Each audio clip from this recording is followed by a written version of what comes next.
Maybe you bought your first camera or you are already using the one that you currently have. I want to help you avoid the mistakes that I made when I was just starting out. Because honestly, I have wasted so much time and money doing the wrong things. So today, I'll be sharing 5 things. So this is just 5 of the many things that you need to stop doing if you want to improve faster. And of course, what you should start doing instead. But before we proceed, I would like to thank the sponsor of today's video. Charot lang, wala pa.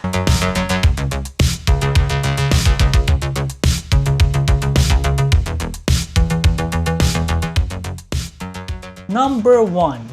Stop watching endless gear reviews. This was me for years. Almost every day I was watching top 10 lenses for beginners, whether I should go for full frame or crop sensor, best camera settings, and guess what? I was barely shooting. Now here's the problem.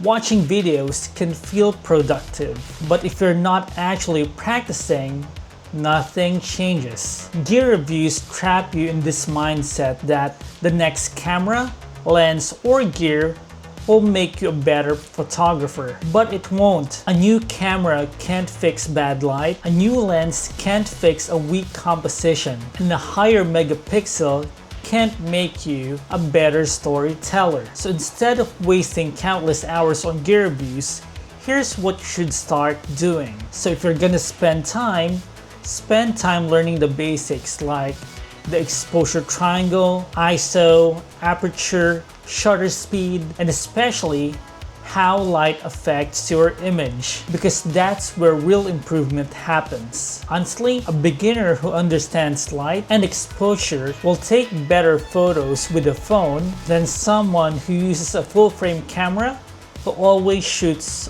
on auto. So here's the rule. More practice and fewer gear reviews. You need to create before you consume. Number 2. Stop buying every lens and accessory. I know this hurts, this is my story, but you don't need 5 lenses on day 1. Most beginners buy gear because they don't know what they need yet. And that's precisely why you should not buy gears at this point in time. Because when everything is new and shiny, it's easy to think that buying a new gear will suddenly magically improve your photos. Trust me, it won't. Gas or the gear acquisition syndrome is real, and it usually ends with an empty wallet, a camera bag full of gear that you barely use, and the worst of all, days of justifying your purchase with your wife. And even after all that, you're still unsatisfied. Why? Because the problem is not the gear. The problem is the skill, and it's the skill that you lack. So instead, going back to my video about starting with what you have, start maximizing one lens. Stick with the lens that you have. Usually it's a kit lens or a 35 or 50 millimeter, and shoot everything with it. Portraits, food, street, travel, products. Learn how close you can get to the subject. Learn how your gear behaves in low light. Learn its strengths and limitations. And then, once you know what subjects you love shooting, then you can upgrade with purpose. Then you'll be buying based on what problem it is that you want to solve. This is something that I wish I knew when I was just starting. Skill grows faster when you have fewer options because you are forced to be creative. Number 3, stop skipping composition. And this is something that you can do even if you only have a mobile phone. Most beginners focus on the subject and they completely forget everything around it. They usually think if the subject is nice, then the picture should be nice. But that's not how it works. A beautiful scene with a bad composition is still a bad picture. Composition is how you guide your viewer's eyes. It's how you tell the story inside the frame. Even if your lighting is great, but your composition is off, your photo would still look bad. So, learn and start applying the composition basics. Here are 4 simple tools that you can use. First would be the rule of thirds. Second, leading lines.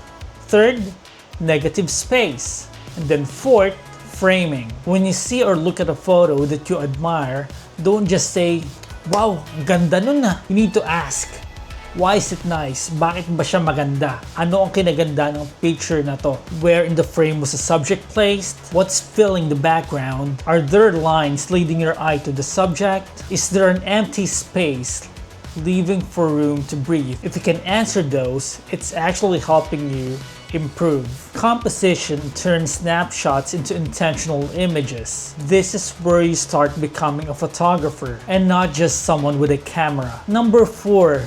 This is very important and something that I have learned from my mentor, Sir Chino Granda. Stop thinking that editing will save your photos.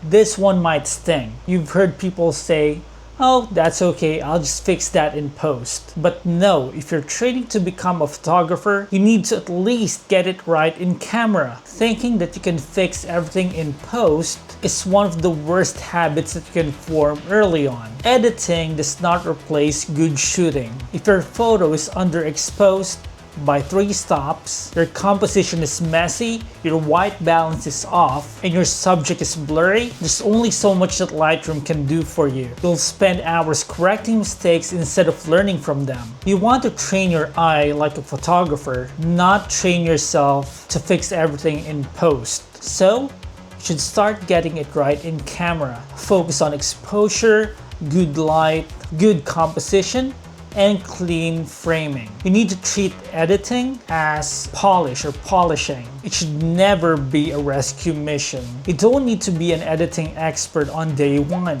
Just aim to capture the best version in camera, so if there will be a need to edit, it will be much simpler. So remember, the purpose of editing is to enhance and not save. And number 5, stop shooting without purpose. I know it's fun to shoot everything, but shooting randomly will lead to random results. If you don't know what you're trying to convey in a photo, then the person viewing that will not know either. Photography is visual storytelling. No, just clicking isn't enough because there's no intention behind it. So, start shooting intentionally. Before you hit the shutter, think, what is the subject? What story am I telling? What emotion am I capturing? Maybe it's the mood of a rainy day. Maybe it's your friend's smile. Maybe it's the texture of your coffee cup. When you shoot with intention, your photo will have direction and you will learn faster. Taking fewer intentional photos is better than taking hundreds of random ones. So, that's it. 5 things that you need to stop doing when learning photography and things that you should start doing instead. So a quick recap. Number 1, stop wasting time watching endless gear reviews and start learning the basics. Number 2, stop buying every gear. Start mastering the ones that you have. Number 3, stop skipping composition and start with basic rules. Number 4, stop relying on editing tools or Lightroom and start getting it right in camera. And number 5, stop shooting without purpose and start being intentional. If this helped, let me know in the comment section. Which one are you guilty of? I'll admit, I was guilty of all of them. Alright, make sure to subscribe because episode 2 will be coming right up. And on there, we'll be talking more about beginner habits like staying in auto mode, comparing yourself to seasoned pros, and ignoring light. Thanks for watching. Again, I'm Jan Fresnetti, and just like what I always say, keep on shooting, keep on learning, and start shooting with intention. Till the next video.